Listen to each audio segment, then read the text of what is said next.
네, 안녕하십니까. 국민의힘 박충건 의원입니다. 지난 국무총리 인사청문회에서 김민석 후보자가 자신의 칭화대 석사 논문에서 사용한 탈북민들을 지칭해서 사용한 도북자, 반도자 용어에 대해 궁색한 뻔뻔한 해명을 내놓은 데 대해서 많은 탈북민들이 강하게 분노하고 있습니다. 김민석 후보는 중립적 의미에서 사용했다라고 해명했습니다. 김민석 후보가 사용한 반도자에는 배반할 반과 도망할 도자가 사용됩니다. 이게 어떻게 중립적 의미입니까? 도대체 누구와 누구 사이에서 중립적으로 사용했다는 말입니까? 북한 정권과 중국 정부를 의식해 중립적 용어를 선택했다는 것입니까? 이 용어 선택에 있어서 탈북민에 대한 배려가 손톱만큼이라도 있었는지 묻지 않을 수가 없습니다. 일반적으로 사람들은 누구를 부를 때 가능한 한 상대를 존중하고 배려하는 호칭을 선택하려고 노력합니다. 이게 상식입니다. 그런데도 대한민국의 대표 공당의 유력 정치인이라는 사람이 사회적 약자를 배려하지 않는 태도에 우리 3만 5천 명의 탈북민들은 분노합니다. 우리 탈북민들은 자신들을 지칭하는 용어에 상당히 민감합니다. 우리나라에서 흔히 사용되는 탈북자라는 용어조차 불편해합니다. 그래서 최근에는 북향민이라는 용어까지 사용하는 분들도 있습니다. 누군가에 대한 호칭은 그 자체로 그 사람을 규정하는 효과가 있기 때문에 사회생활에 많은 영향을 받기 때문입니다. 이런 탈북민들의 심정을 조금이나마 신경 써본 적이 있는지 묻고 싶습니다. 김민석 후보는 심지어 청문회에서 애인도 다양한 말로 부르지 않느냐고 예시를 들었습니다. 애인에게 사랑을 듬뿍 담아서 살뜰하게 사용하는 애칭과 반도자가 같은 의미로 비교될 수 있는 대상입니까? 이게 3만 5천의 우리 탈북민들을 향한 비아냥이자 조롱입니다. 권력자나 사회적으로 영향력이 큰 정치인이 무심코 던진 돌에 사회적 약자들은 큰 피해를 입을 수 있습니다. 목숨 걸고 자유를 찾아서 정착한 이 새로운 땅에서 수많은 사회적 편견과 어려움을 이겨내면서 하루하루 악착같이 살아내고 있는 탈북민들에게 총리가 되겠다는 사람이 나서서 또 다른 부정적 낙인을 찍었습니다. 이 사실 자체만으로도 김민석 후보자는 국민 통합과 민생을 책임진 행정부 일선 수장으로서의 총리직의 자격이 없습니다.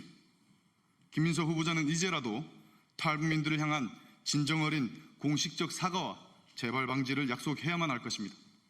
관련하여 탈북민을 대표하는 여러 단체장님들의 기자회견을 듣도록 하겠습니다. 대표로 북한민주화위원회 호강일 위원장님께서 기자회견문을 낭독하도록 하겠습니다.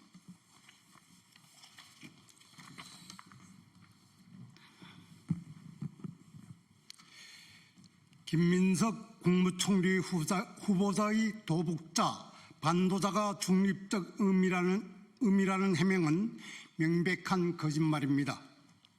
안녕하십니까. 북한민주화위원회 위원장 허광일입니다. 지난 6월 24일 김민석 국무총리 후보자 인사청문회에서 반도자, 도북자 표현에 대한 김 후보자의 비아냥거리는 태도를 보면서 우리 3만 4천여 탈북민들은 경악을 금치 못했습니다.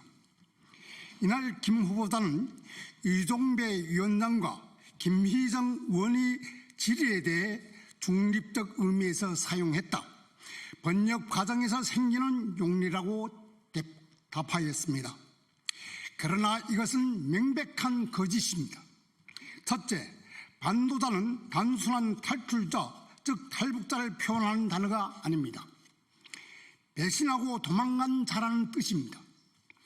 중국어 번역 사이트에서 반도자를 검색만 해봐도 배신자로 번역되는 것을 확인할 수 있습니다.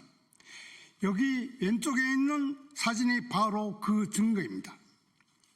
둘째, 중국 포털 사이트인 바이두에서 반도자를 검색하면 황장엽 선생을 북한 최고위급 반도자로 소개한 영상이 나옵니다. 영상 성명글에는 북한은 그를 태양과 조선을 배신한 자라고 명시되어 있습니다. 이 사진이 바로 그 예입니다. 셋째, 김 후보자는 자신의 논문에 자부심을 가지고 있으며 중국이 난민 정책을 비판했다고 주장합니다.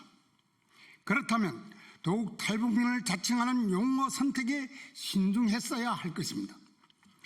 2005년 노무현 정부 시절 통일부는 세터민이라는 용어를 탈북민 대신 사용했습니다. 탈북에서 나오는 낙인 효과를 완화하려는 뜻에서였습니다. 심지어 민주당에서는 북한에 고향을 둔 사람이라는 뜻이 북향민이라는 용어도 사용하고 있습니다. 2022년 20대 대선 당시 민주당 송영길 대표는 민명덕 의원과 함께 민주당 당사 2층 브리핑룸에서 이재명 후보 지지선을 위해 어려운 결정을 해주신 북향민 여러분들께 감사를 드린다라고까지 했습니다. 2003년 5월 4일 민주당 전국여성위원회 산하 북향여성인권위원회 발대식에서 민주당 의원인 이재정 전국여성위원장은 북한인 그 가운데서 더 약자인 북향여성이 대한민국 국민으로서 모든 면에서 차별받지 않고 온당한 권리를 누리고 있는지에 대해 우리 사회가 점검할 때라고 말했습니다. 민주당에서 사선의 최고위원까지 맡았던 김 후보자가 이런 사실을 알고 있습니까? 탈북민 용어 변화의 역사와 맥락을 잘 알고 있던 그가 중국과 북한에서 배신자로 통용되는 용어를 자신이 석사 논문에 사용했는지, 또 인사청문회장에서 거짓말로 일관했는지를 따져 묻지 않을 수가 없습니다. 예, 우리 탈북민들은 김민석 후보자에게 정식으로 요청합니다. 본인이 해명처럼 번역 과정에 착오가 있었다면 논문 원고, 번역 원고를 공개하여 증명하십시오. 논문을 본인이 직접 썼으니 원고가 분명히 존재할 것입니다. 만약 원고가 존재하지 않는다면 우리는 김민석 후보자가 석사 논문을 대필해서 세터민, 북향민, 대신 반도자, 도반자가 사용한 것은 아닌지 의심해 보지 않을 수 없습니다. 대한민국 헌법 3조에 따라 북한 주민들은 대한민국 국민입니다. 김일성 일가의 끔찍한 굶주림과 인권유리를 견디다 못해 목숨 걸고 두만강 압록강을 건넌 탈북민들을 비하하고 북한과 중국이 프레임에 동조한 김민석 후보자는 이미 국무총리 후보자로서 자격 미달입니다.